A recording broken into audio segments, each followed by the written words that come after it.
You know how straight girls get a girl crush? Well, gay girls get a guy crush. And today's guest is my guy crush. Comedian, actor, and cultural truth teller, Jeff Dye is here. And he's not just cracking jokes, he's holding up a mirror to the madness. From gender politics to identity politics, he pokes every sacred cow with biting humor, sharp insight, and surprising heart. Think Seinfeld meets Rogan, but with great hair. He's funny, he's fearless, and he's unfiltered. Jeff Dye, here we go. Keeping it real with Jillian Michaels. Nothing to be mad about, in my opinion. Speaking of your opinion, how in the world do you get ghosted by Chuck Lavella? I'm leaving that in. That's ridiculous. Yeah. Well, I don't know. I loved him. I looked up for him. I looked up to him. I said, hey, help me. And he was like, I'll help you. And then he got me a job at NBC. He was a great man. Was this last And then Comic after a while, he just I just would email him. I get nothing. I text him. I get nothing. No, it was during a show called I Can Do That. It was probably my favorite thing I've ever done at NBC. I don't even know about this. Great. How did I miss this? Tell me about this. Tell me about. So it was a show. It was like me, Joe Jonas, Sierra, Nicole Scherzinger, Alan Richardson, and that's it. That's the was that, did I name? So Jeff Dye, me, Joe Jonas, Sierra, Cheryl Burke from Dancing with the Stars, nice.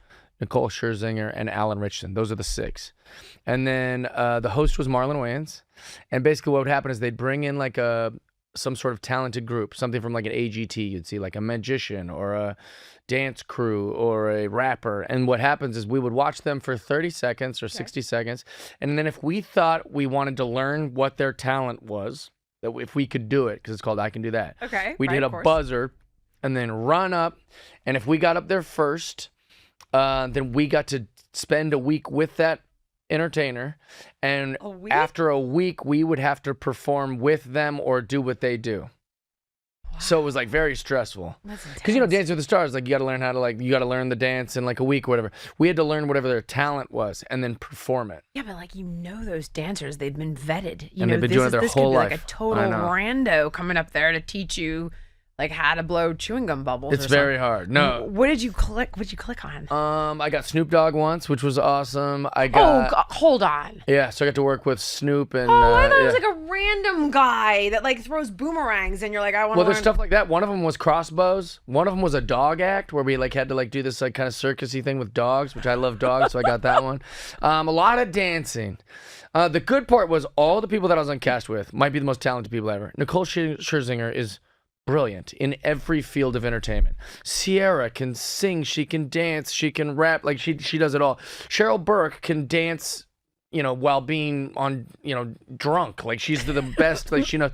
So I can't do any of that stuff well, but I am silly, so it made it great for learning, training. I was always able to be very funny, in the training process. So I brought all the comedic value to the show. I'm not at all surprised. Yeah, I'm gonna have to go back and look for episodes of that. Yeah, it was a great show. I think Nicole isn't she on Broadway doing Sunset Boulevard? Yeah. You want to hear something right off the bat?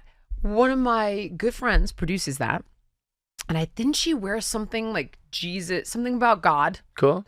Or who does? Nicole does? Something, I guess, about God. I wish I could have. Which is so vague. Just God. I remember my friend who produced it was I have never seen an industry attack. Oh, really? Yeah, she was attacked. Over what? Something that wasn't even political. Yeah. It was or she, how we went through this phase, I don't know if we're still going through it as a culture, where if you liked someone's post, you were canceled. Yeah, for somehow that meant you were. Yeah. I don't know, or Trumper or who knows what. Or I have no idea anymore because everything seems to be cancelable. I did. Just let me know. Also, why is it bad to believe in something? I hope I'm not getting it wrong, but that's exactly my point. I don't get why that's an okay thing to attack. I totally agree. Yeah, no matter what it would be. I know. So, if I saw, a Muslim person wearing a hijab, we all agree it would be terrible to treat that person any different than anyone else. I know. So in the same way, if they might believe in Jesus Christ, I would treat them the same. Why is it now we get points for being rude to that? It's this bizarro reverse Uno card that makes no sense to me. That's one of the things I love everyone. White people. You're but that's not everyone. love all religions unless it's domestic, then it's bad and racist. You're like, that's not really how it works. Also, I'll even go a step further. I think racism is bad, but I still love the racists. I still love those people. I think they're just dumb. And I pray for them, and I hope that they would wake up and not be racist anymore. Or maybe like try to like, you know, work with them. Let's rehabilitate them into not being racist. Don't kill them, shoot them, and hang them. Like, racism is just, they're just stupid people. You know how long our country was homophobic? Our country. You know how long the globe has been homophobic? Yeah, I know. A long time. And we slowly got people to kind of wake up to be like, oh, that's just who they like. It's okay. Do you think it's that, or do you think that generation died out? I know it's a terrible thing to say, and I there's a continuum of darkness. There's ignorance. Yeah. And then there's bad guys. But I don't think that it's like that. I think that's like a very Disney movie way of looking at things. I think every bad guy is just a person. I really believe that. Okay, I'm gonna go all the way to the of course the notes. Like, okay, so every time. But I knew that happens a lot when I'm on. Okay, yeah. But Hitler, bad guy. Sure. Racist. Yeah, that's a very extreme example. I could hang that guy myself. Psychopaths exist. You gotta go to the extreme because you Ted gotta Kempers, end the Charlie continuum Mansons. There are people who are mentally broken beyond rehabilitation, and our penitentiaries are full of them. But your neighbor, or your aunt, or a person in a different country that just had a different cultural upbringing, a different religion than us, like, those are just regular people. Mm-hmm. They're capable. I say this all the time. It's like, most people just want a group, sadly. It's just a group they wanted. They wanted a club. And when it comes down to clubs or groups, that's every religion. That's every culture. It's every family. It's every, Rotary Club or Elks Lodge or religion. It's all it is we just feel like we need a group, and we want some friends, and we want some daddies and mommies, and we want some acceptance, and we want to wear a little thing that we can have our own tribe. I used to believe comedy was my tribe. All of us comedians, we're alike, and then you realize, no. Really? Well, it's not. It's like, it does seem like a cool little club. I'm not gonna lie. Man, it's fun. It is. I think Rowan's done that, because he kind of gathers the club. Right. And you get an inside view into that club, and it's cool not being a comedian and seeing you guys all know each other, and you interact, and you've done comedy together, and it's like, it does seem like it's got its own little culture the way any like business would. But where does the problems start happening? When someone's not in the club. Well, how come Joe hasn't acknowledged me? How come I'm not on Joe Rogan? And then that's where, oh, so-and-so can't play the Comedy Store because he's not this. Now someone's just feeling left out. And that's how groups work. And that's how cultures work. And that's how these things, but that's exactly what I was just speaking to. It's like, everyone just wants in. Everyone just wants a group. The only reason I point out that there are some people that are just straight evil is because of how people are conflating your neighbor and Hitler now. I know. And that's I'm like, okay, stop. So dangerous. Stop it. Yeah. Like, what is it? What does that even mean to you anymore? Crazy. I know. I was in a fight on Piers Morgan, and Elon Musk is a Nazi. Who said that? Gosh, everyone on the Some left dummy, these days. Like, it was just kind of more of the same. And I had pointed out, I was like, well, I mean, he's got Jewish friends. Right. He hires Jews. Right. He doesn't like any Jews. And they're like, oh, that means he's not a Nazi. He doesn't kill any Jews. I'm like, no. You're comparing him to Hitler, who killed 6 million Jews. So the disparity here, no Jews, 6 million Jews is kind of exactly what I'm pointing out. Yeah. So I guess that's the reason And you're 100% right. It's very dangerous to start. I guess I wish that there was a way to. I wish that people would separate themselves from those things. Like, that's what makes us different, is that we don't have all the same beliefs. Nowadays, we're only hanging out with people that have the same beliefs as us. That's strange. Why do you think? Because you think it's the group thing? I don't know when that started. I think the internet, probably. And I'm blaming the internet while the internet's also great. But I do blame it. Because, like, the algorithm only sends me what I want to see. So what I want to see is home runs, boobs, dogs. So I'm in my own little perfect personal Jeff Dye echo chamber, right? But if but if my buddy is only watching videos, like my 13-year-old home runs, boobs, dogs. Yeah, it's great. That's a good world. I'm walking around going, isn't life beautiful, right? Because I've created this algorithm that makes me go, the internet's great and the world is great, and I love baseball and dogs and girls. Whereas if you click on a video where a police officer is assaulting a black teenager, now the algorithm learns that's what this guy wants to see. Yep. So now you're getting hundreds of videos a day of like whatever your algorithm and you have set up. So if you click on a video of a girl that's super and it's her OnlyFans and blah, blah, blah. Now the algorithm goes, this is what he likes. And so you start sending you all these OnlyFans girls, and then you start to lose homanity in women, and you're like, all women are hoes who are just on the computer trying to sell their bodies. And it's just because the algorithm is feeding you what it thinks you want, which is a robot. A robot doesn't know. It's just sending you what you click on. And then what happens is you got OnlyFans guy, you got home runs and dog guy, and you got the social justice guy. And we all might be right. We all might be a little wrong, whatever. But we're all going, how do you not see what I'm seeing? Oh my God. And so every day you wake up and go, how could you not understand what the world is like? And you're like, I only know what my echo chamber is. Echo chambers used to be groups of people. Now you have your own personal echo chamber between you and your phone. And so that's what I blame so it. Right. That's what I blame it on. I don't disagree with you at all about that. But have you ever tried, and this is where I'm guilty, when I try to consume other forms of media, because I'm like, Jillian, you've got to get different perspective on this. You know better. Right. And God help me if I try to watch CNN. I'm like, nope. I know, it's tough. Oh my God. Well, it's because they're grasping now. Yeah, it's bull.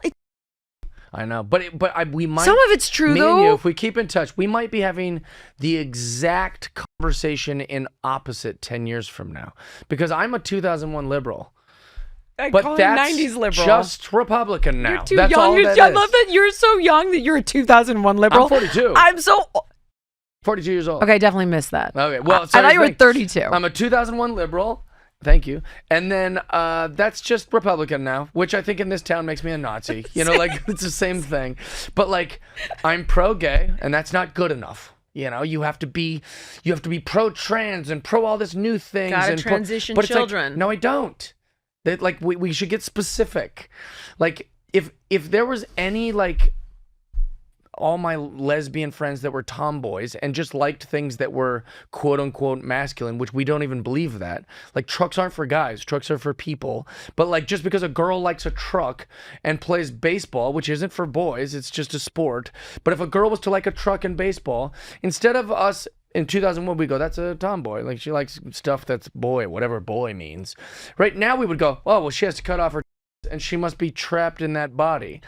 And so, like, it's an attack on the gay community, in my opinion, in some weird way. You see it that way. It's so weird. Like, Joe Rogan said that. I think, honest to God, I can't even remember between, like, if he said it, I just recently did the show, if he said it to me or if he said it to someone else, he's like, my gay friends hate it. Yeah. And you know what? From the health perspective, I don't even get that far. I just get this far. You're putting children on off-label cancer drugs. Yep. You're sterilizing them. Yeah. You are taking away their function for the rest of their life. Yeah. You're compromising their brain development, their bone development, and the list goes on. I can't even get to the fact that we're getting past that so easily. Yeah. I'm afraid it's far more nefarious than that. I think you're right. Because what is a safe space? It's a place where you can take someone away from anyone else that could. So like they say it's a safe space, but really it's just a way that they can get you alone and indoctrinate you. Oh my God, you're They'll so say, right. oh, you don't have to ask your parents. They wouldn't get it. They're old. Don't ask your older brothers or sisters. We'll give you a safe place where we can give you Marxist nonsense. We can teach you gender ideology, like gender, whatever. We can teach you, what is it called? Race Critical theory. Yeah, critical race theory. I knew you were going there. Well, yeah. It's just all the theory course. stuff is Yep. just Marxist propaganda. So what they do is like, no, we'll isolate them. Safe space. It's not safe. It's not safe from you. You're a grown up and I'm a little kid and you're trying to confuse me. And like it's really I think it's far more nefarious than what people are giving it credit for. Like they're literally You bring up something that what makes me want to reference two things. The first is I just wrote this op-ed in Daily Mail about, I think it's called like the Safety Act, hence the safe space in California. Gavin Newsom, Of course. passed. Yeah. There's a law that says if kids are transitioning socially in school, Yeah. you don't have to tell the parents. Now you could, Which is insane. Well, right. So their argument is, oh, kids not safe. There are plenty of laws that facilitate teachers and administrators at schools to protect children from unsafe 100%. homes physically and psychologically. This is not what we're talking about. Right. So you're doing exactly what you're talking about. Which is what people wanted to separate religion and state from. Is if you're going to be teaching my kids all day, I would appreciate it if you didn't try to infiltrate their mind with religious things that maybe we don't want our kids to have. But it's perfectly okay to teach them about their religion of being woke, or their religion of gender theory, or their religion of communist values. Like, that's their religion. Like, they're literally indoctrinating them. True. And like, also, the second that big gets involved, I'm immediately skeptical. Right? Like go, oh, like puberty blockers and hormones. You start going, oh, now there's a financial monster. Yeah. So monster business. Lobotomies when they realized like lobotomies were like so reckless and wrong, which goes, I don't know what year that was, but like they basically were like, all right, no more of lobotomies. Because what happened was there were some kids that were just mentally challenged or autistic or whatever, and they were like just jumbling their brain, scrambling their frontal lobe. Barbaric, right? So then what happened was I know. Parents, the world is full of parents doing their best, but some parents are better than others. Some parents were just like, this kid's too hyper, give him a lobotomy. Like, that happened. Even if it only happened once, that's too many times, Did they do it right? to one of the Kennedys, I think. I'm not sure. God damn it! I gotta get Lori in here to fact check us. But what I was going to say is, because I think they did that. Long after lobotomies were not allowed anymore, there were doctors on the, there were people who couldn't get work, like the crummier doctors than the more successful ones, who were still doing them long after it was considered acceptable. So you could go find a person to give you a lobotomy or give your kid a lobotomy. And these doctors are like, hey, I got to pay the bills. And if they want it and they think that's what's best, I'm going to do the thing. And so you might have those doctors who are like, hey, listen, I don't, it's not for me to agree with gender reassignment surgery. Yeah, it's not for me to agree or disagree. They come in here and they want it, and I do it because I'm a doctor. I got to make money. And it's like, you're like, so there's that also. There's plenty of doctors and physicians who are like patting themselves on the back for being like so progressive when they're just doing this crazy thing. They also get penalized if they don't. I didn't know that.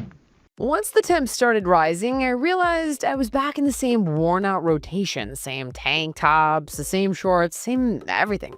So I gave my daily uniform an upgrade with Quince. Their pieces are easy, they're elevated, and they make me feel more put together without even trying. I mean, they've got 100% European linen shorts and dresses for $30. Luxe swimwear, Italian leather platform sandals, and so much more, guys. And the best part is that everything with Quince is priced 50 to 80% less than what you'd find at similar brands. And they do this by working with top artisans and cutting out the middlemen. Quince gives you luxury without the luxury markup. And Quince only works with factories that use safe, ethical, and responsible manufacturing practices and premium fabrics and finishes. So listen, for me, I got a bathing suit, I got a travel bag, I buy all kinds of stuff. I got shorts, my entire summer wardrobe practically. Because listen, there's just no need to spend that kind of money when you can get the same exact quality for significantly less. And I feel great about my purchases for all the reasons that I just mentioned. I can vote with my dollars at Quince. So treat your closet to a little summer glow up with Quince and just go to quince.com/Jillian for free shipping on your order and 365-day returns. That's QUINCE.com/Jillian to get free shipping and 365-day returns. Quince.com/Jillian. All right, tell me the truth. How many different beauty potions do you have sitting on your bathroom counter right now? Because if it's more than just Vibrant's Super C Serum, you need to listen up. Because the ingredients in this one product can replace your day creams, eye creams, night creams, neck creams, wrinkle creams, and dark spot reducers. It's made in the USA with the highest quality ingredients, including vitamin C, hyaluronic acid, vitamin B5, and vitamin E. Super C Serum delivers noticeable results, so simplify your skincare routine. Get a healthier complexion and minimize wrinkles and age spots with Vibriance. And if you don't find it better than your current skincare routine, you'll get a full refund. So just go to Vibriance.com/Jillian to save up to 37% off, and you get free shipping. That's Vibriance, Vibriance, Vibriance.com/Jillian. So there's a score. I screw this up every time. It's like the Health Equality Index or something, the HEI score. And this is a construct of the Human Rights Campaign, which is so creepy because I used to write checks for these guys when they were trying to legalize gay marriage. Oh, okay. And we've now gotten here. So this score is something that they give to medical institutions. And I mean the biggest ones, Johns Hopkins, Mayo Clinic, for how well they deliver, make accessible, make good on gender affirming care. It's crazy. And if you dissent, or you don't offer certain services, or you try to discourage certain services, you get a bad score. And that score has significant financial ramifications with regard to grant money, donations.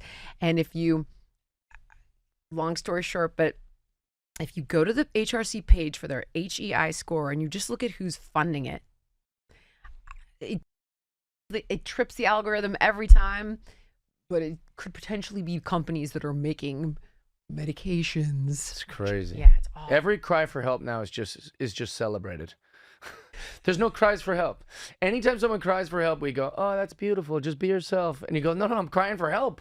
And we go, "Oh, that's beautiful. We should give you a flag." It's like a cry for help are now just like we just are fine with it. Like, would a doctor cut my legs off if I asked him to? If I just went in and said, "I know these are perfectly functional legs, but will you remove them for me?" They'd go, "No, dude. Like we're not just gonna remove your," or would they? I don't know. I'm asking genuinely. Here's what I would say. Because I've really looked at this one inside and out. So arguably the best study on this is something called the Cass Review. So this was done by Dr. Hilary Cass. She was part of the Royal College of Pediatricians out of the United Kingdom and potentially one of the most respected pediatricians in all of Europe, maybe all of the world. And I don't know any pediatricians. So. Okay. Yeah. This one's up there. It's hard to debate. I'd be like, she's no Philip Bernesky. Don't know any pediatricians. The best pediatrician. She did a good job. The LeBron of pediatricians. So the UK, their public health department taps her to do a systemic review of literally dozens of studies on gender affirming care. It takes years. It's 400 pages. And once she's done, the conclusions essentially are, everything you would imagine. There's huge regret with 3D transitioners. Sure. There's significant health ramifications and side effects down the road. There's lack of long-term studies to bear out. They're going to kill themselves. The evidence shows the opposite. All this stuff. However, she did say, and everybody I've spoken to in the space will tell you, that there's a small percentage of adults that it is game-changing for. Sure. And to be honest, if you're an adult, I don't care. Go do what you want to do. I used to say I don't care if you're an adult, but I have had to ask myself what I really think about it. And I do cry for those people, and I'm sad for them. I wish that they would get different help, is what I believe. What if they said, it is America, and I still would support them being able to. If they wanted to, then that's okay. They get, people get crazy plastic surgeries. People get all these crazy things. I cry for them as well, But, it's fine. Yeah, I'd say if they're an adult, they can, like I said, they get their legs removed or get big, crazy boobs or do whatever you'd like because you're an adult. It's like when you start confusing children and, doing all that stuff. That is such a different beast, though, because these kids can't even comprehend what they're choosing, how much of it is a cry for help, how much of it is legitimate gender dysphoria. And I don't even think you have the mental ability to make that decision until your brain is baked, which is, I think, physically 25 years old. Right. I mean, I'm a full-time frontal lobe for both of my kids. And they're 13 Yeah. and 15, and I got at least 10 more years of it. I swear to God. Take all this like nootropics. At that age, you used to have to, my parents used to have to literally lecture me to shower. To get you stink. When was the last time you showered? And I'm like, I don't know, because I didn't want to shower. Just smelly boy. What is that, by the way? It wasn't like I had like girls chasing me around, so like I didn't have much vanity. So I was just like, I don't know. And they're like, you smell bad. Yes. Like get in the shower. Like if you had to tell me those things, like of course I'm not ready to start removing my privates or thinking about wars in other countries. Like these kids aren't qualified for this. I agree with you completely. That's a non-starter for me. But if you speak to an adult who's like, I transitioned and it was a game changer, and there are those people out there, and to me, I'm like, oh, go do you. Sure. If it works like whatever. If it works for you, amazing. Yeah. My number one concern is obviously kids is off the table. Yeah. It's barbaric. But the second piece is, if you're an adult and you're making this decision, just do you really get it? Like, are you really educated on the side effects, these ongoing surgeries, the drugs for the rest of it?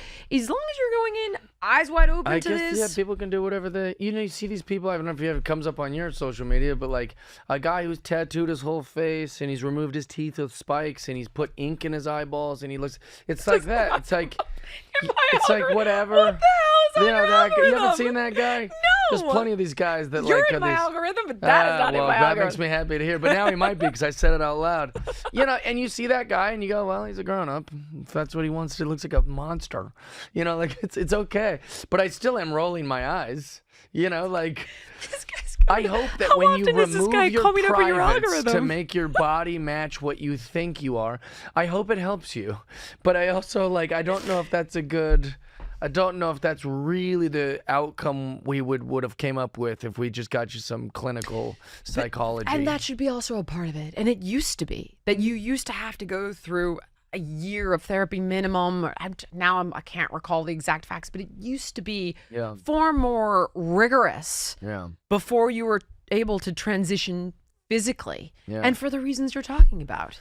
It's another group too. It's very attractive to want to be in a oppressed group of transgender, where only people in my group get me, and the world's out to get us, and we get to be these martyrs. It's very fun. Gay people love to live in that space for 30 years, for a long time. It's almost boring now how accepted gay people feel. They're kind of but I'm gay, right? And you're like, yeah. And they're like, but aren't I naughty? And you're like, no, we love you. It's almost not as exciting to come out of the closet now, because you're like, I kind of thought there would be a different reaction here. And that's as nice as acceptance feels. Looking for a fight. Yeah, you're not real. You're like, I really anticipated you being more bigoted about this. And you're like, well, it's whatever you'd like. And then they go, that is stumping. And I think that people love groups so much that you'll fight for the group even if you know that there's some flaws, or so this is another documentary thing, but did you see the Flat Earth documentary on Netflix? No, but I heard about it. It's amazing. Okay, tell me. So basically this guy, they follow one guy, and he starts a thing on the internet. This is in whatever year, long time ago, where he's like, hey, have you looked at this? I got some theories that the world might be flat. And he starts doing the things, and the more he gets in the wormhole, the more fun. That's exciting. I might have figured something out. What if it's all a lie? What if the world is flat? So he puts this thing, and then he gets 10 people who are like, hey, this is interesting. Now he's got 10 people, right? And then a hot woman, and this guy doesn't know any hot women.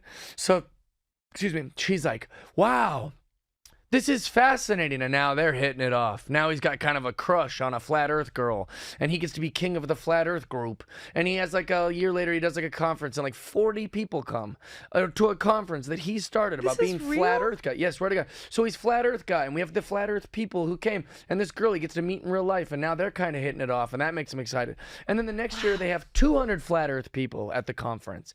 And now they're selling merch, flat earth shirts, and the annual flat earth convention. And you got guys selling flat earth globes and all these different things. And then after a few years, it's thousands of people. And now he gets to be king of the flat earthers, right?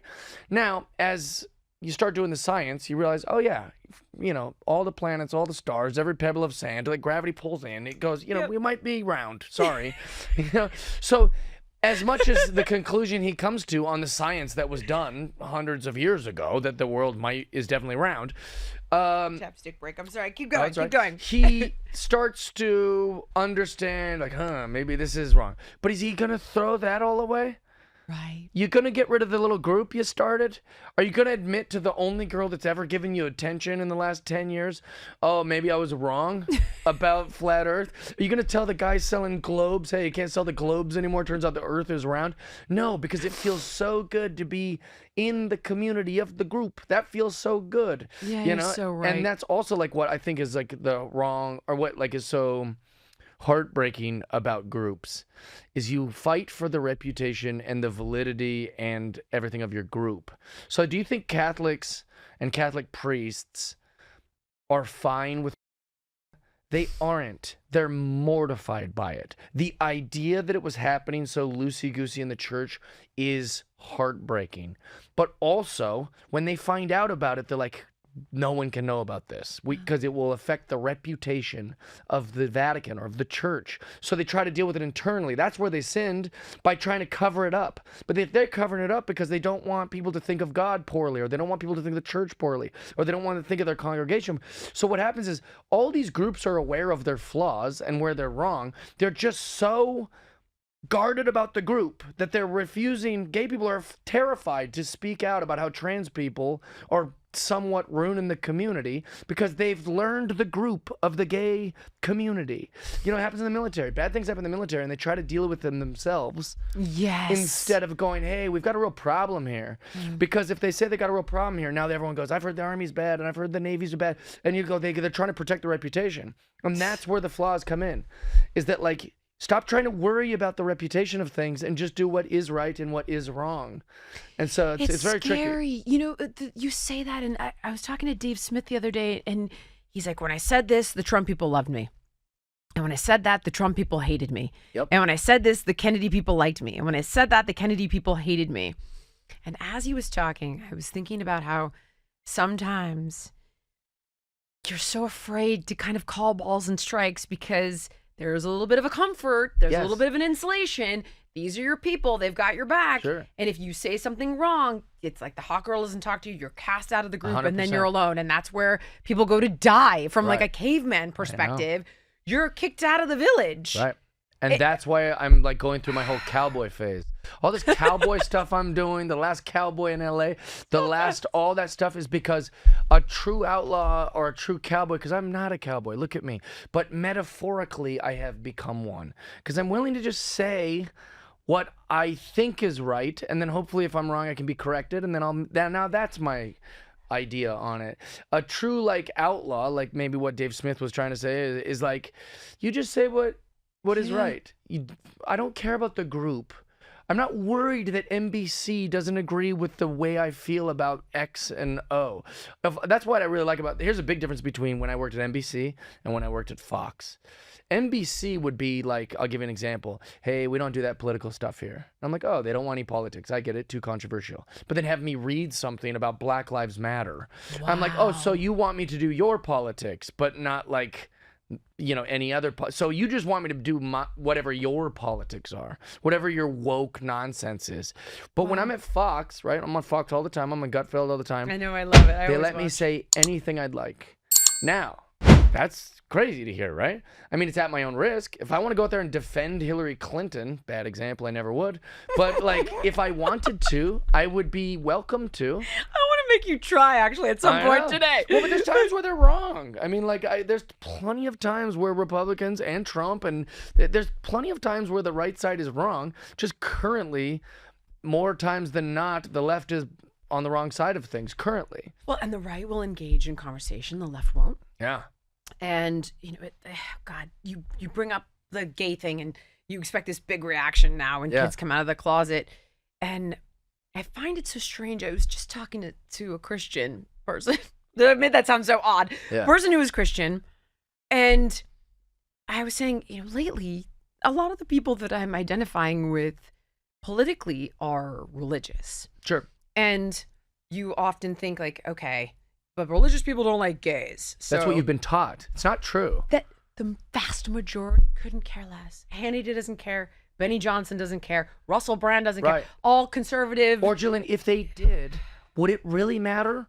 Only if they have some power to actually remove rights. So, Right. like, I can sit at this, I keep referencing this just because it's like, it's such a strange thing to think about. So I can sit with Matt Walsh and we both, you know, it's very common knowledge at this point that he's not against gay marriage. He's not against, or he is against gay marriage.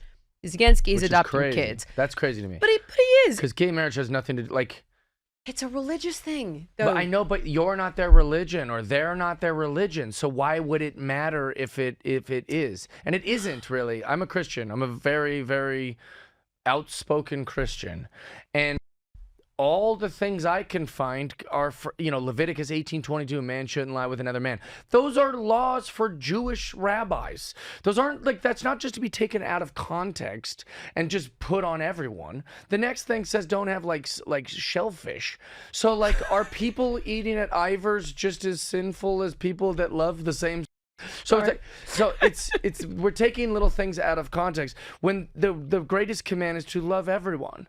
So that would include murderers, racists, anyone you don't agree with. You love your fellow man. That's the real message. Could you love a person who murdered someone out Yes. of pure malicious intent? I could, and I do. Well, it's very difficult, but that's what we're called to do. I don't have to agree with all these things. I can still love the people. I can't think of. What does that feel like? Like, I could kill that person. It's crazy. That's a psychopath. But also, like, I could do it. I don't have to, like, let them out in society. I Jeff. don't agree with their murders, but I can love the person. If this, okay, I do what's so People work creepy. with prisoners all the time that have murdered people, and they go, "Oh wow, this person." Depends why. What do you mean? For example, if, let's say, it's a woman who was beaten by her husband and one day she snapped, like, okay, you know. But if you, let's say you're a man and you are Yeah. I could kill that guy. I wish someone would kill that guy. I could, that'll be me, that'll do Yeah, it. that's what I mean.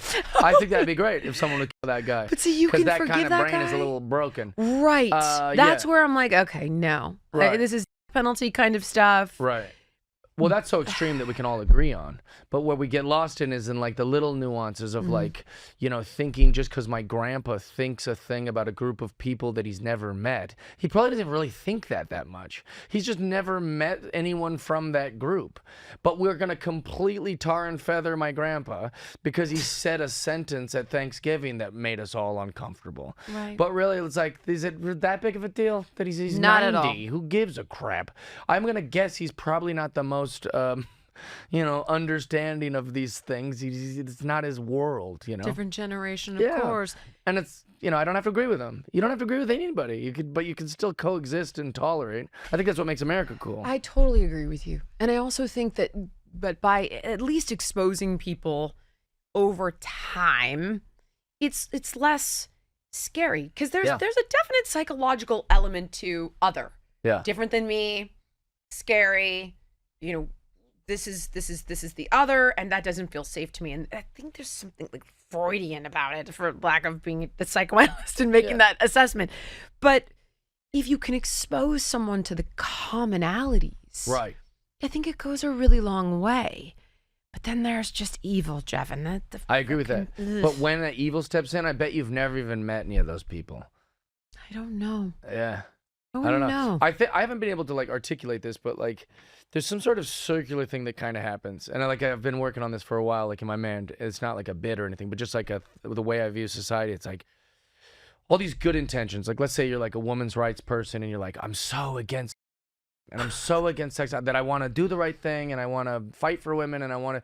Well, through learning about how happens, maybe, or what happened historically, or any of these things, through the fight, you start to resent men, and you start to resent powerful men, or you start to resent men of a certain race or religion, and then you just in turn become the yourself, because now you're just so angry at the someone who looks like what you believe did it to you, that God in its infinite balance kind of just makes you the.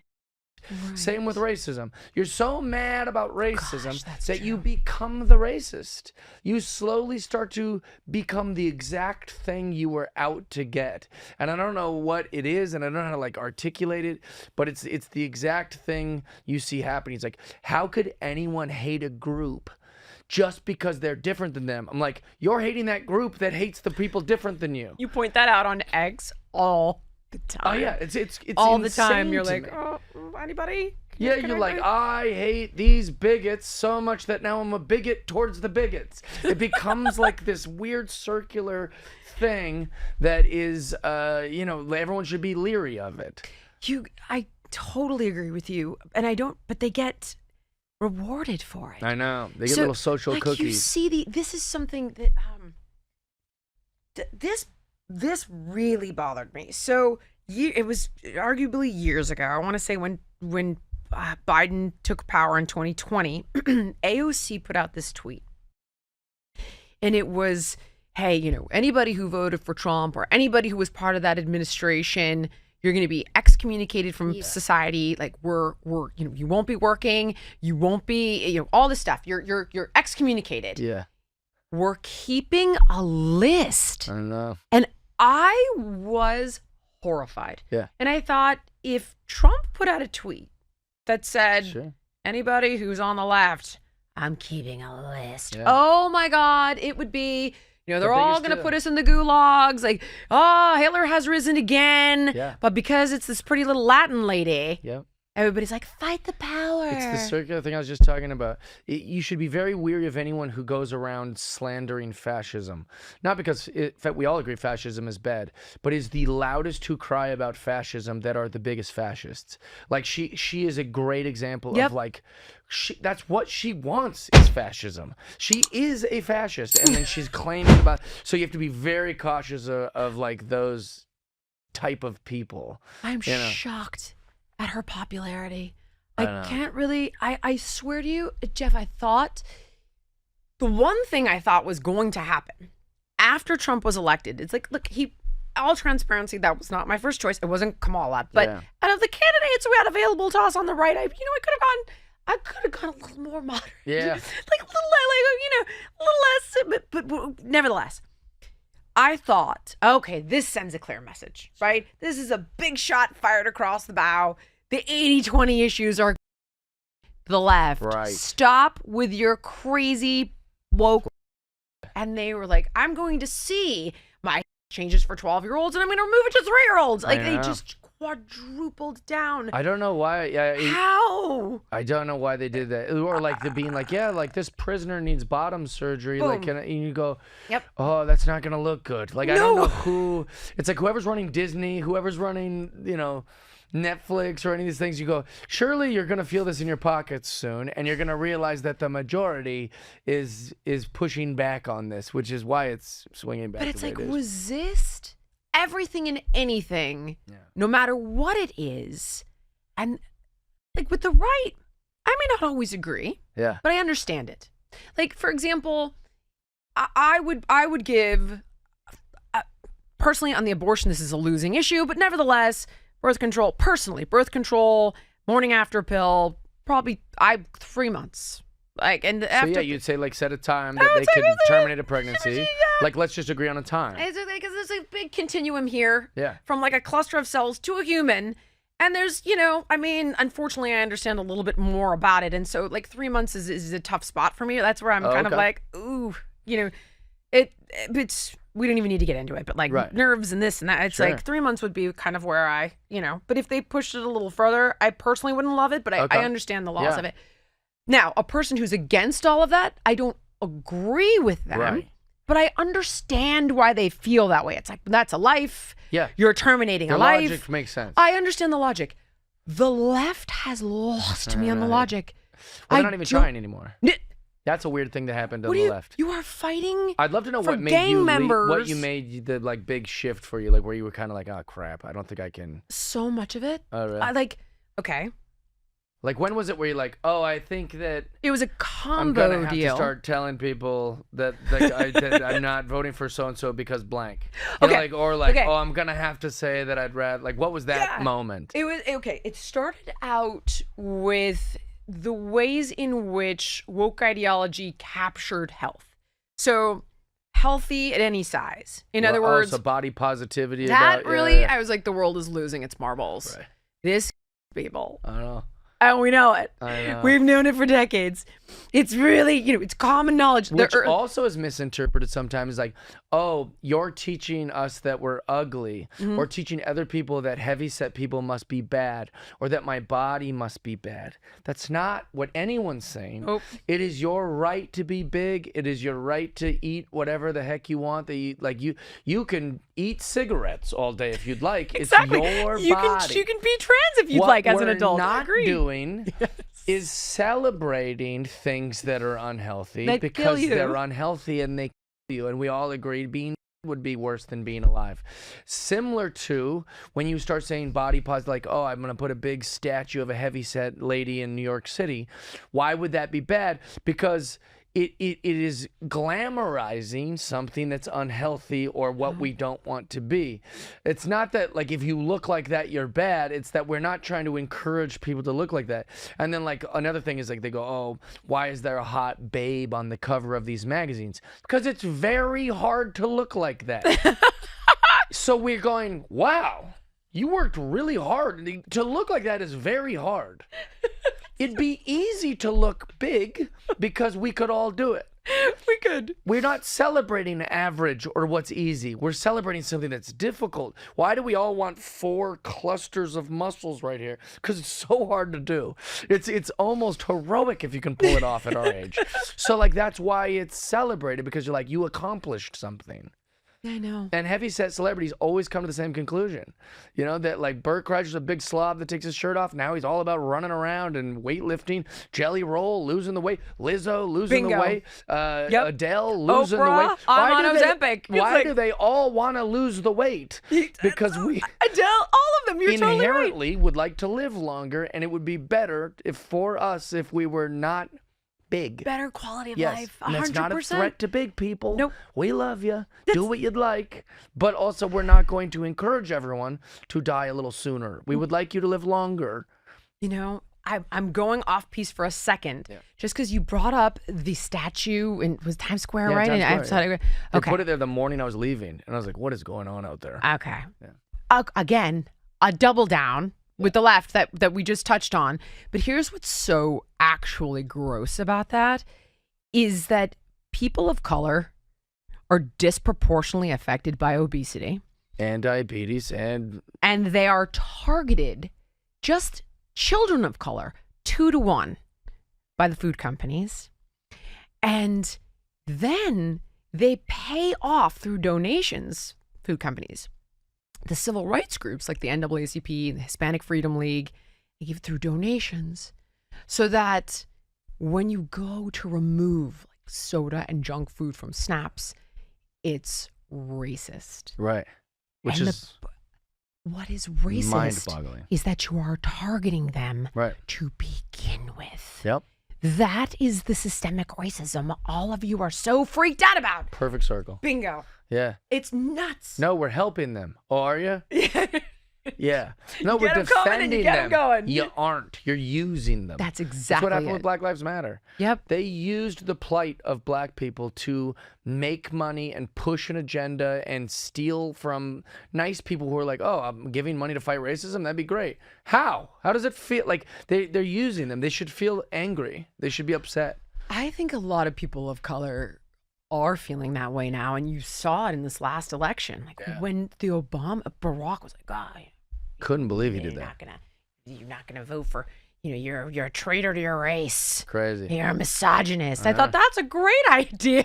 I know. Lecture people from on high. Yeah. Let's see how it goes. And also, wasn't his whole election was like, you weren't even allowed to say that black people voted for him because he was black. Like it was a racist suggestion to allude that anyone would vote for him just because they were the same race. Like that would be a racist.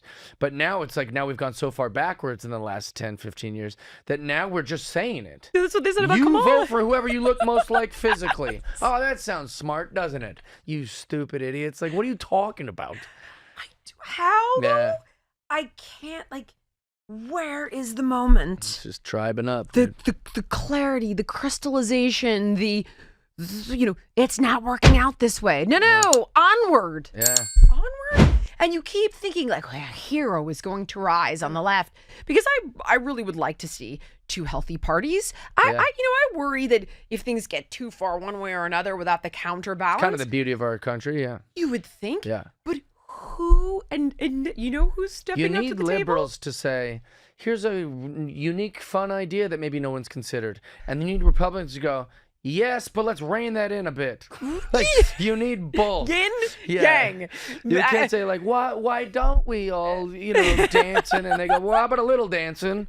And let's not get crazy. And like, that's what it's supposed to be. That's what the two-party balance is supposed to be. But we don't And now have it. it's just pushing me towards, being too. super conservative. Yeah. Which is If you'd have told me when I was, I don't know, 16 years old, I'm from Seattle, Washington area. oh wow. And so if you'd Oh have my told God. me That's at gone. any point that I would have called myself a Republican, I would have jumped off my apartment building. Like I would have been like, that's never going to be a thing. And now I couldn't be more proud to say I'm a current Republican because of what the left has become. It's like things change over time and words change over time, you know, like, and it's like, I can't believe it, I can't either. And I mean, like, I'll see your Seattle childhood, and I will raise you a California childhood as a gay person and a female. I'm going to play all my cards, all my victim cards. And I never thought the day would come. Yeah. But yet, when challenged on it, I don't think I've changed. You probably haven't. Like, and this is what you're like. It changed. The party left you. And getting back to. And that makes you feel frustrated. Bingo. It's frustrating to be left behind. It's I'm like, so weird. but this isn't what we were. No. I've said this exact same little rant Do it. 10,000 times, but it's like the left used to be anti-big. My Bingo. parents were like, we're not doing that. We're not going to give you pills. Let's work on whatever it is.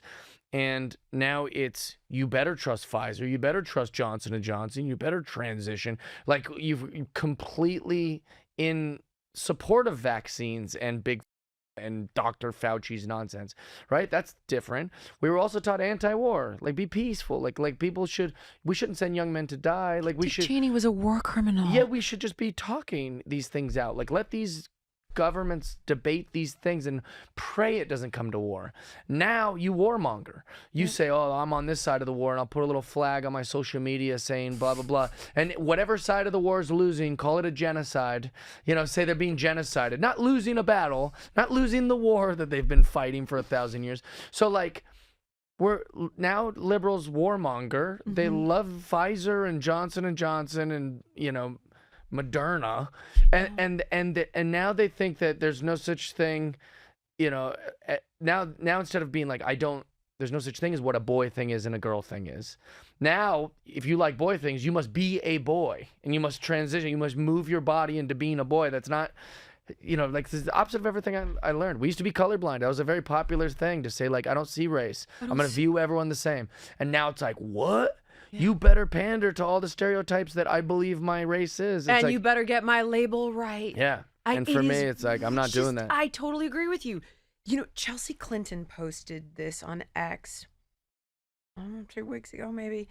And it was all about how Marty McCary at the FDA instituted, obviously under the instruction of Kennedy, safety testing. You're not going to believe it. Placebo safety tests for the new COVID and flu boosters. So any new booster needs to undergo placebo-controlled trials. And she posted, and she's like, this has been robustly safety tested, and this is going to cost money and lives because of the time it takes to test it. And I thought, like, number one, you're just lying. Right. Like it's not robustly tested. Also, since when did a Clinton care about money? Like she's got paid to do nothing. We don't even know what she did. She got paid a ton of money. it'll cost the drug companies money. Oh, that's what she's saying. She's saying it'll cost the drug companies money. So what? And it'll cost lives. I totally agree. Yeah. It'll cost lives if you don't rapidly facilitate the approval of new COVID and flu boosters. And I just thought, like, hold on, wait.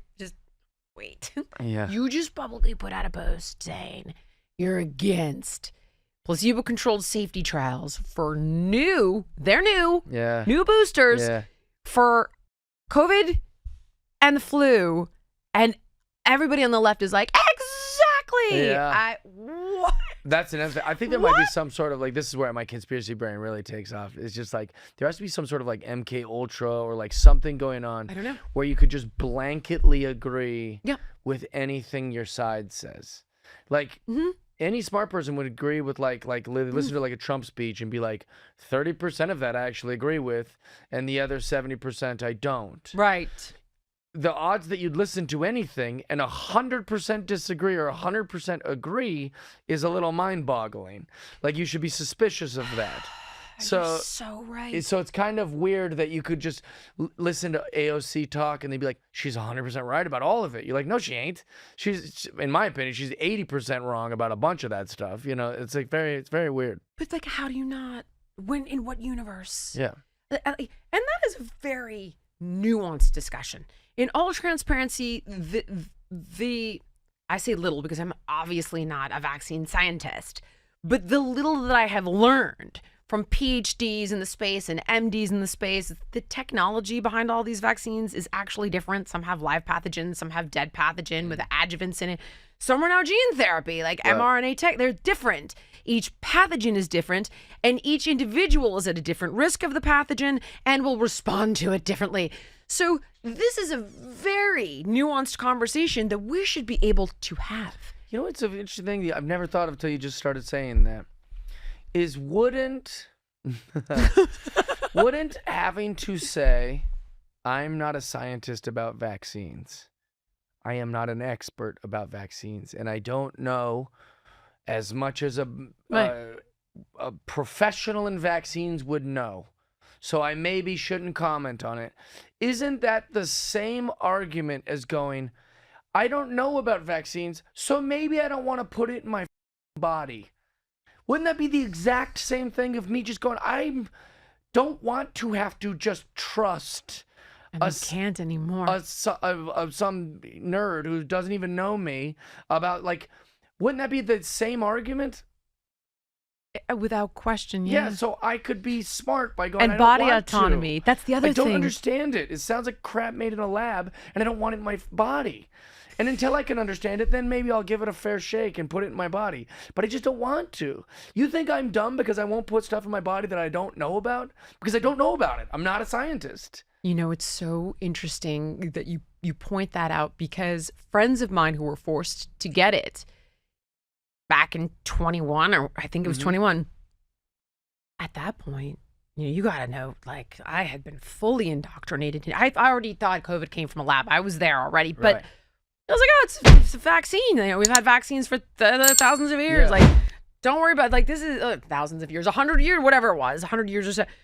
Like, actually, I'm getting there. I think it was measles was the first vaccine. Nevertheless, vaccines have been around for a while. They've saved lives. They're a modern miracle. You know, like, don't be silly now. This is all just being politicized. Because when it was Trump's vaccine, nobody on the left would take it. When it was Biden's vaccine, nobody on the right would take it. And I was like, it's a freaking vaccine. Don't worry about it. Then you come to learn, like, no, it's gene therapy. It's a little homework. Yeah, exactly.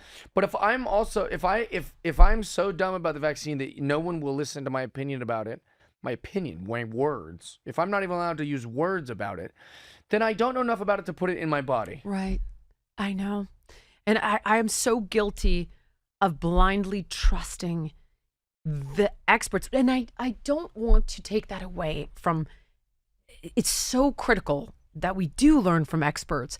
But I think at this point now, you need to be able to look at, do they have a bias? Oh, for sure. Let's talk to a few experts here. Yeah. And then we can arguably make the most educated decision. Because even still, even if somebody doesn't have a bias or a bad incentive, you'll get differing opinions. You go for a second opinion with legal issues or a second opinion after on your blood work. Right. Like, I got a second opinion. 100% of the time, yeah. But it's like, I am the science. I mean, son of a bitch. It's so Crazy to scary. me. Yeah, it's very wild. I know. I didn't do that was kind of the beginning of the turn for me, was that I didn't want to do the vaccine. I was just going to say, you asked me what my turning moment was. My turn was the vaccine. It was kind of just a perfect storm all at once that broke my brain. Black Lives Matter was a huge one for me. The riots for me. Because it was like, it was the first time people I love were going, well, you're just a straight white guy. You have white, and I go, you know me, like you love me, like I'm not talking to my neighbor here. I'm talking to like my friend who's in my house, and I'm going, but why are you just dismissing me entirely? It's more complex than just my race and my genitals. It was the first time I'd ever felt, like it was racist. I felt like this is racist, what's happening towards us. Like I didn't do anything. I'm not going to apologize for things I didn't do. I'm not going to blankly hate the police because of something that happened. Like I think that it's a very complex subject. I'm not just going to hate anyone who's rich, or I'm not just going to hate anyone because of their race or their whatever. And so that really frustrated me, mixed with the lockdown of like, you can't work now. So I didn't have a job. I didn't have money coming in. None of us did because of lockdown.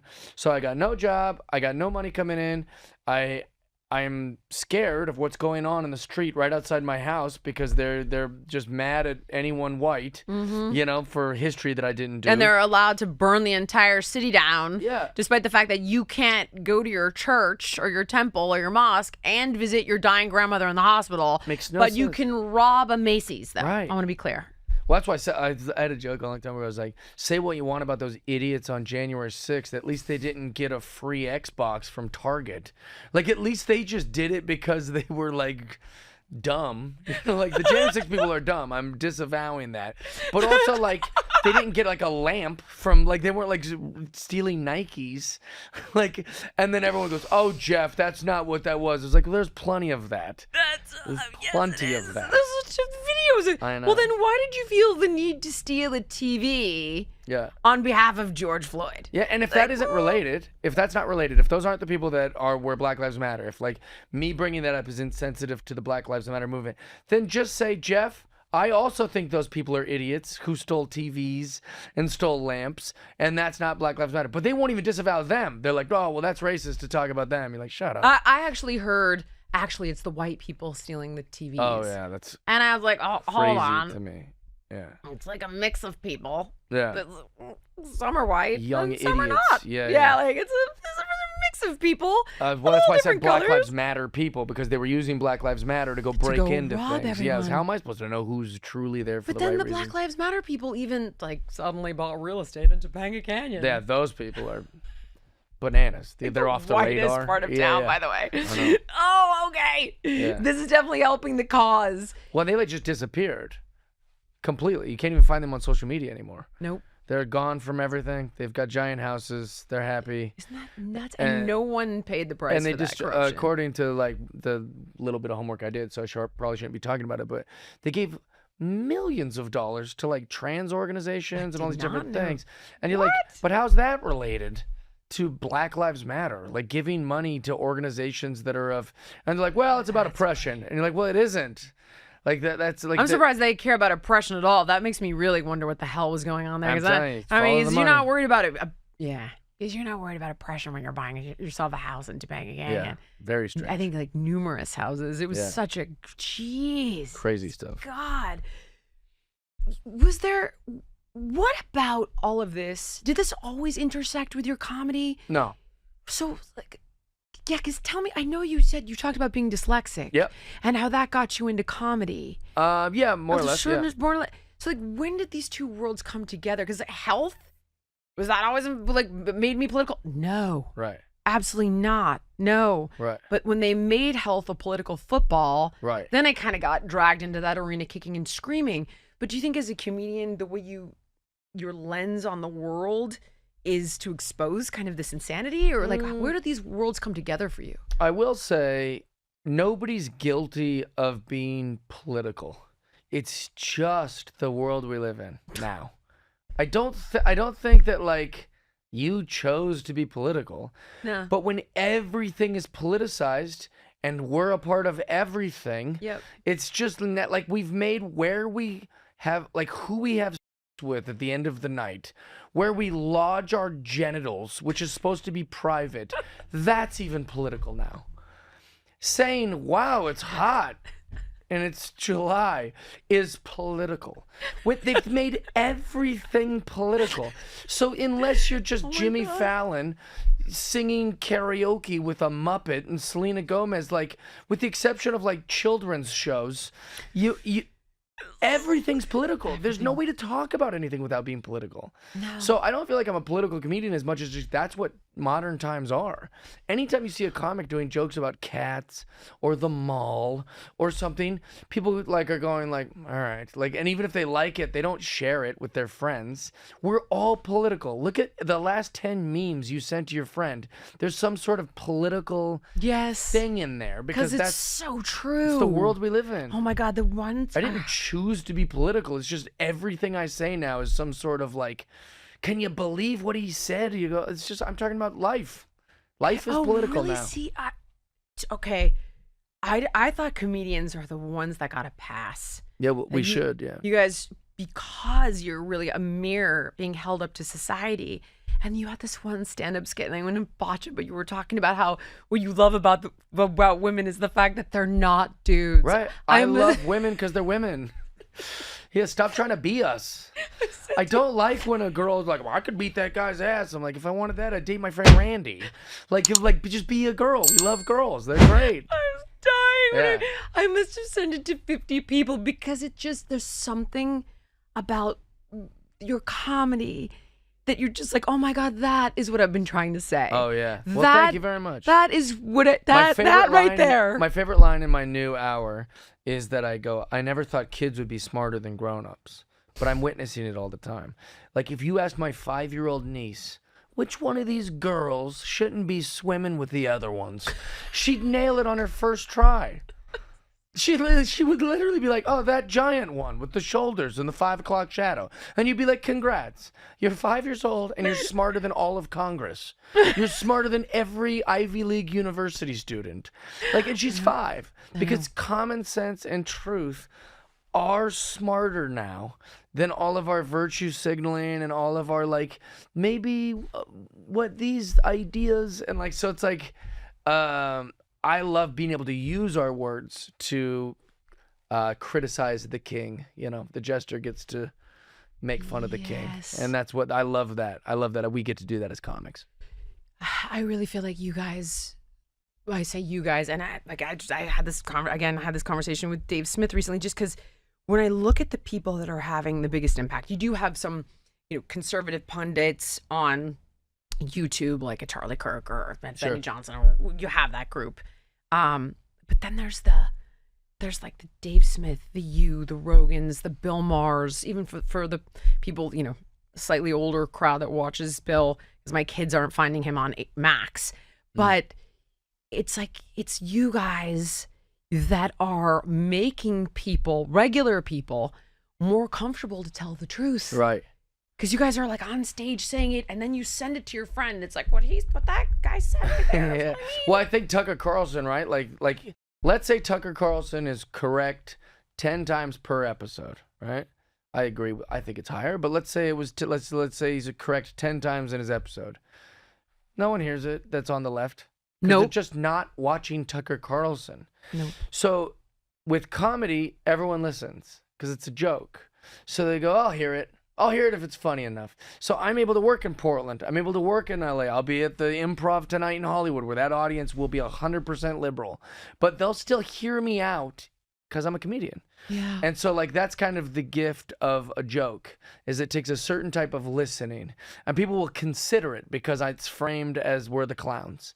And so that's the cool part, is that, like, we can make a difference that way. Also, I could listen to something you say that's really based and cool, and I go, I'll just make that funny, and people will hear it, Whereas, God, that's brilliant. yeah, so it's very nice to be able to have that convenience. Yeah, that's such a gift. And even if it's wrong, let's say the joke is incorrect. If it's funny, we did the job. But it's like, even if incorrect. And regardless if it's funny, it's getting people to think and talk. Yeah, absolutely. And they can leave. And I can't tell you how many times a woman has yelled at her husband on the way home from my show. Stop, and come then I'm on. sure that engaged some sort of conversation. And they can go, well, why were you laughing at that? Well, I thought what he was saying was funny. But what was funny about that? And he's like, well, you do that sometimes. Or, you know, my ex used to do this and I hated that. And now him and his wife are having this conversation where they're like, oh, that's interesting that my husband thinks that, or it's interesting that my wife felt that way. Like, so like comedy has got a great way to wiggle its way into Rumi, one of the most brilliant minds, in my opinion, that's ever lived, used to start with jokes. He used to tell like jokes about like Nasruddin, which is like kind of like a, what would in modern times be like a dumb Polak joke or a blonde joke or something. But he would start with a joke because he said it opened up a different type of listening. Because if you miss a word of the joke, or if you're not paying attention to half of the setup, you're not going to get the punchline. So a joke requires a certain type of attention, and so that's valuable. God. Okay, I have 2 other questions for you. You've talked about being sober now, and you know, our friend Chuck Labella walked in, and you informed him that you've been sober 18 months. 18 months. Why? It just like, I know that's a dumb question, Yeah. but some people are sober just to be sober. Right. Is it that, or were you like, no, this is compromising the quality of my life? I didn't know it was compromising the quality of my life till I stopped. Interesting. What happened was it came to a head. You know, so long before I stopped drinking, I remember wanting to stop drinking. Okay. But it was such a part of my lifestyle, it's such a part of my culture, it's such a part of my identity. culture. It's such a part of like the society. You know, like they give us free drinks, or people say, that was a great show, let me buy you a shot. Okay. You ask a beautiful woman, hey, want to go get drinks? Like that's just what you do. You just drink. And so it's like, I didn't think it was a problem. I just thought that's what adults do. And I remember laying in bed with this woman and I was like, I don't want to drink tonight or today. And she goes, then just don't drink. And I go, but I'm going to this golf tournament in like an hour, and that's how I'm going to bond with these guys. We're going to drink and smoke cigars and golf, and there's going to be cute cart girls with drinks, and there'll be like shot girls on the 9th hole from Chive or whatever, and so you're just going to drink, and then I'm going to do my comedy show, and I'm going to have a whiskey on stage, and they're going to bring me drinks, and then I'm going to be blurry, and then at night I'm going to... So it's like, it was just such a part of my lifestyle that I wanted to quit, but also like I really enjoyed it. Drinking's fun. Like, If your body can take it, it is. Oh. I've never been able to take it. So I like, if you one drink, nothing, but I enjoyed the taste of a wine or a tequila. 2 drinks, I'm like, uh-oh. 3 drinks, vomiting all over the place. Oh, really? Oh, no, I can't. Like, physically, I can't do it. And the reason I in particular wanted to ask you is because recently I went and saw Tony. And it's like, oh, my God, Jeff, the guys on stage drink after drink, and they just kept bringing the drinks. And I think that one of them had like 8 White Russians. Sure. And I thought, I would be... Yeah, my tolerance was driving me to the real high hospital. for a long time. I'm a big boy, so like I was, and then just with my drinking habit, like I was able to like have a bunch, which that's its own little problem. But like, it is just a thing you do. Mm-hmm. You know what I'm saying? Like, I had to quit to realize like, oh, now I can remember things. God, and that sounds like nothing, but like, everyone always huge. says our most precious commodity is time. Yeah. Right? But I was losing so much time. I would black out every night, or I would like just not remember a valuable conversation I had with someone. Or they would be like, I met you like a few weeks ago, and I go, no idea. And they're like, yeah, well, you were drunk, but like, you know, I'm just like, I don't want to be that guy. I'd like to remember all the things I'm doing. And so like, it's so much better to be clear. Also, like you work in TV. Sounds like you don't drink much, but in TV, it's kind of cool to drink.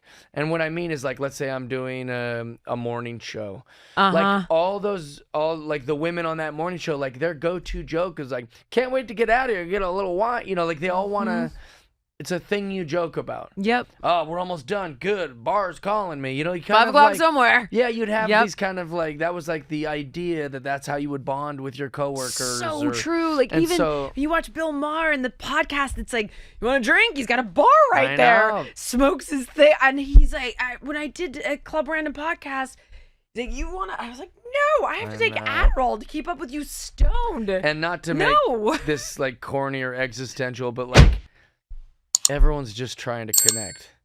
And that's a great cheat code to connect. God, that's is true. to be like, want to get a drink with me?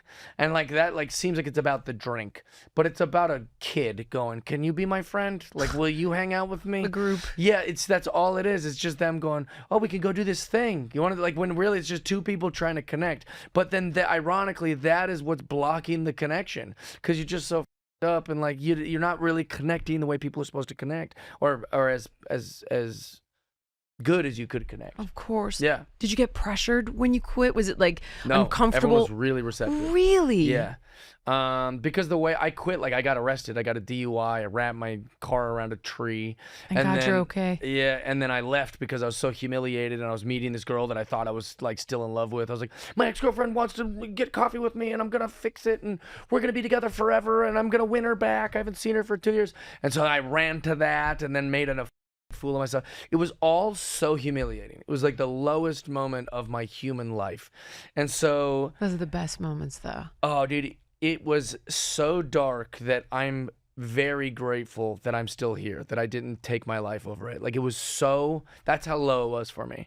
Because then she wanted to talk about it on her podcast, and the way she spoke about me was like I was scum of the earth. And whether she said my name or not, I knew she was talking about me.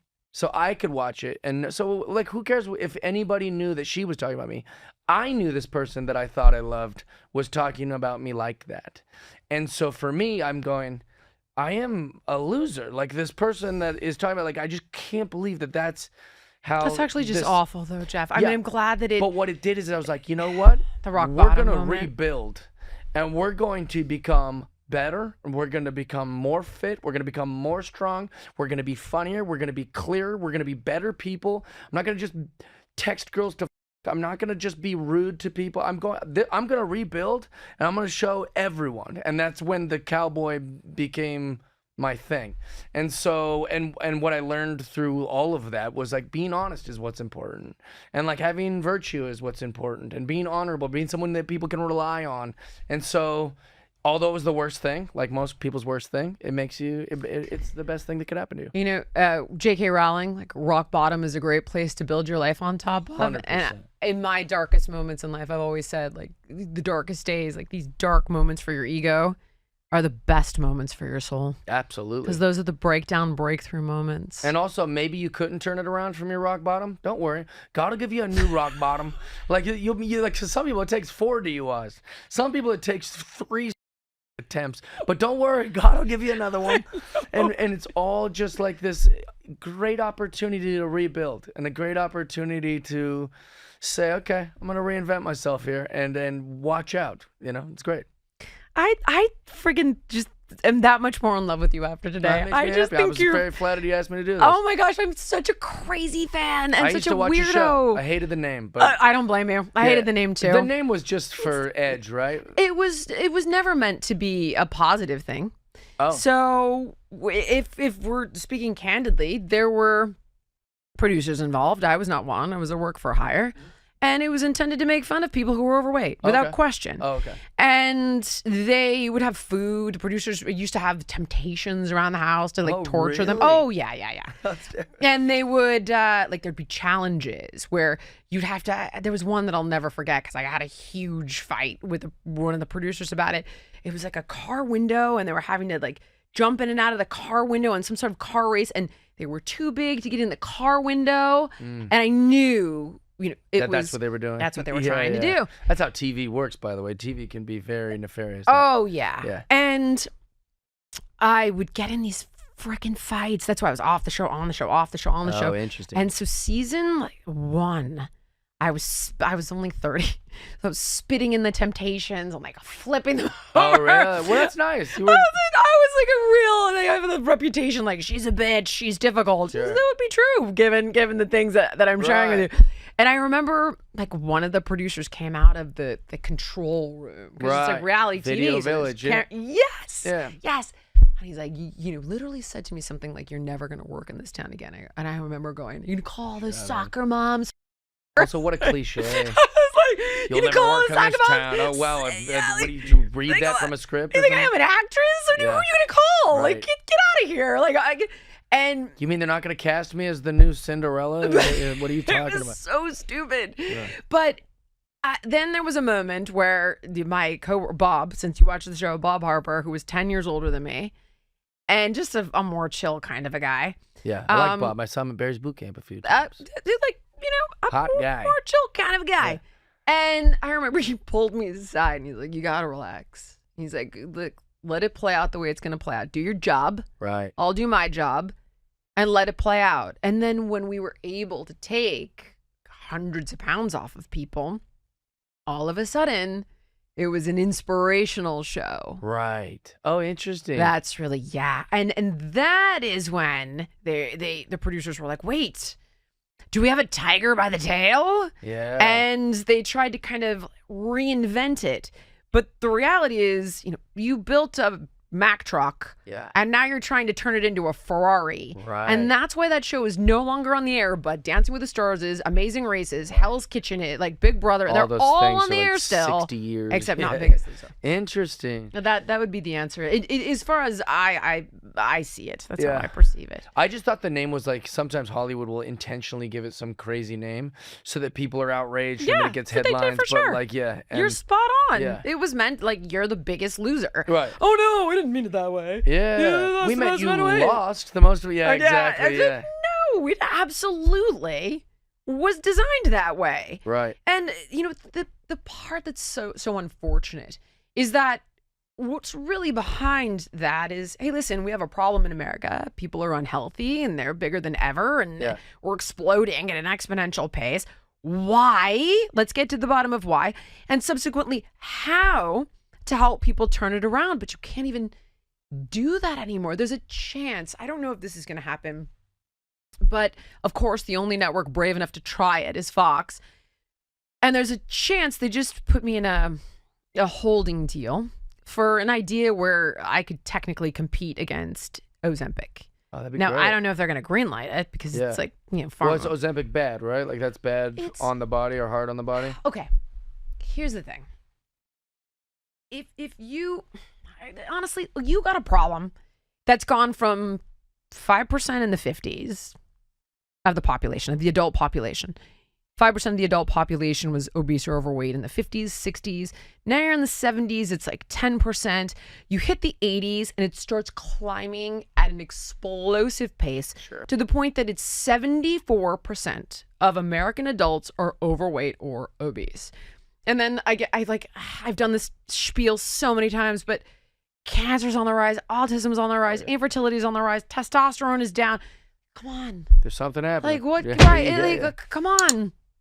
So what they've done is they've taken a drug that's extremely expensive and has a host of side effects and then said, well, this is the solution to the problem. And it's like, no, you're treating symptoms, but you're not solving a problem.